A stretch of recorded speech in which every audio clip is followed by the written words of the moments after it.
Good morning LKG class. Today we are going to read alphabet R and S with their phonic sounds. Let's start from alphabet R.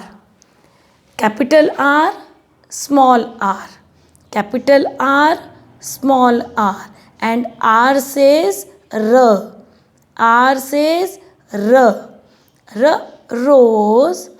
R, rose. R, rabbit. R, rabbit. R, rope. R, rope. R, ring.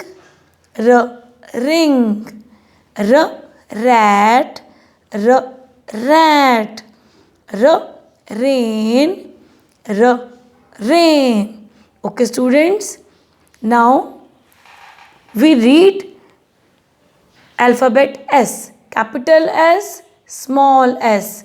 Capital S, small s. And S says sir. S says sir. Swan. Swan. Soap. Soap. Spoon. Spoon. Spider. Spider. Snake. Snake. Shirt. Shirt. Okay, students, now learn alphabet R and S with their phonic sounds. Thank you, students.